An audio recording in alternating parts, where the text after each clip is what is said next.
മിശിഹായിൽ അനുഗ്രഹീതരായവരെ, ദിവ്യകാരുണ്യ ഈശോ ഈ ദിവസം നിങ്ങളെയും നിങ്ങളുടെ കുടുംബങ്ങളെയും സമർത്ഥമായി അനുഗ്രഹിക്കുകയും അവിടുത്തെ കൃപകൾ കൊണ്ടും അനുഗ്രഹങ്ങൾ കൊണ്ടും നിങ്ങളെ ഓരോരുത്തരെയും നിറയ്ക്കുകയും ചെയ്യട്ടെ എന്നും പ്രത്യേകമായിട്ട് പ്രാർത്ഥിക്കുകയാണ്.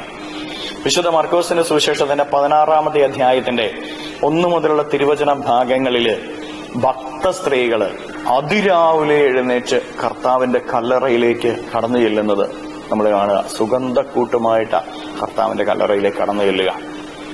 പ്രിയപ്പെട്ടവരെ, ശിഷ്യന്മാരെ നമ്മളിവിടെ കാണുന്നില്ല.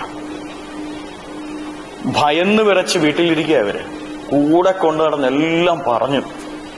സഹനങ്ങളുണ്ടാകുമെന്നും അടക്കം ചെയ്യപ്പെടുമെന്നും എന്നാൽ 3-ാം ദിവസം ഉയർത്തെഴുന്നേൽക്കുമെന്നും ഒക്കെ പറഞ്ഞു കൊടുത്തു. അത്ഭുതങ്ങളേറെ കാണിച്ചു. പക്ഷെ ഇവന്മാര് പേടിച്ച് വീട്ടിലിരിക്കുക.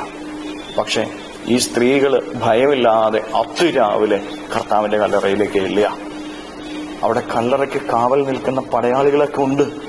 അവരെ പോലും ഭയക്കാതെ ഇവര് കടന്നു ചെല്ലുക. പ്രിയപ്പെട്ട ദൈവമക്കളെ, നിർഭയം ഈശോയ്ക്ക് സാക്ഷികളായി മാറാൻ നമുക്ക് തയ്യാറാവണം. നിർഭയം ഈശോയ്ക്ക് സാക്ഷികളായിട്ട് നമ്മൾ മാറണമെന്ന് ഈശോനാഥൻ നമ്മളെ പഠിപ്പിക്കുകയാണ്. നമുക്ക് നമ്മുടെ ജീവിതത്തിൽ ഈശോയ്ക്ക് സാക്ഷ്യം കൊടുക്കാൻ പറ്റുന്നുണ്ടോ? നമ്മളായിരിക്കുന്ന ഇടങ്ങളിൽ ഈശോയുടെ സാക്ഷികളായിട്ട് നമ്മൾ മാറുന്നുണ്ടോ? നമ്മുടെ ജോലി സ്ഥലത്ത് ഈശോയെ കുറിച്ച് പറയാൻ നമുക്ക് പറ്റും. ഞാനൊരു ക്രിസ്ത്യാനിയാണ്, ക്രിസ്തുവിന്റെ അനുയായിയാണെന്ന് എത്ര പേരോട് നീ പറയാറുണ്ട്? ക്രിസ്തുവിനെ കുറിച്ച് നീ സംസാരിക്കാറുണ്ടോ?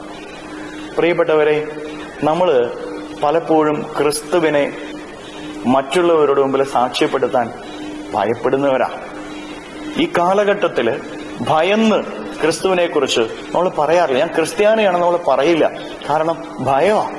മറ്റുള്ളവർ കളിയാക്കും, അല്ലെങ്കിൽ മറ്റുള്ളവർ അതിനെ വിമർശിക്കും. ഇങ്ങനെയൊക്കെ പറഞ്ഞുകൊണ്ട് എന്റെ വിശ്വാസം എന്റെ ഉള്ളിൽ മതി എന്ന് പറഞ്ഞ് നടക്കുന്ന ഒത്തിരി പേരുണ്ട്. ഈശോ പറയുന്നു, നിർഭയം സാക്ഷ്യം കൊടുക്കണം ഈശോയ്ക്ക്. അത് നമ്മുടെ കടമയാണ്. നമ്മുടെ ജീവിതം കൊണ്ട് നമ്മൾ സാക്ഷ്യം കൊടുക്കണം. നമ്മുടെ കുടുംബത്തില് ഈശോയ്ക്ക് സാക്ഷിയായിട്ട് മാറാൻ നമുക്ക് സാധിക്കണം. ഇന്ന് മക്കളൊക്കെ, ചെറുപ്പക്കാരൊക്കെ എന്തുകൊണ്ടാണ് ഈശോയിൽ നിന്ന് മാറിപ്പോകുന്നത്? കുടുംബത്തില് ഈശോയെ കൊടുക്കുന്നില്ല മാതാപിതാക്കള്.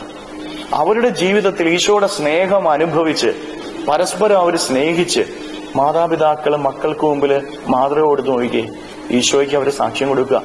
നിങ്ങളുടെ പ്രാർത്ഥനയ്ക്കൊപ്പം കുടുംബത്തില് ഐക്യം കൂടെ ഉണ്ടെങ്കിൽ ഈശോയ്ക്ക് സാക്ഷികളായിട്ട് മാറുക. അവിടെ അങ്ങനെയുള്ള കുഞ്ഞുങ്ങളൊന്നും ഈശോയിൽ നിന്ന് അകന്നു പോകത്തില്ല.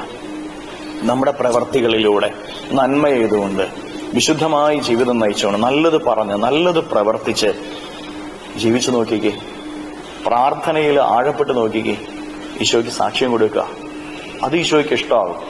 അവിടെ നിന്റെ ജീവിതത്തെ ഈശോ അനുഗ്രഹിക്കുകയും ചെയ്യും. കരങ്ങളെ യാചനയോടെ പിടിച്ച നമ്മയും നമ്മുടെ കുടുംബങ്ങളെ, നമ്മുടെ എല്ലാ അധ്വാനങ്ങളെ ഈശോയ്ക്ക് കൊടുത്ത് നമുക്ക് സ്തുതിക്കാം. ഹല്ലേലൂയ.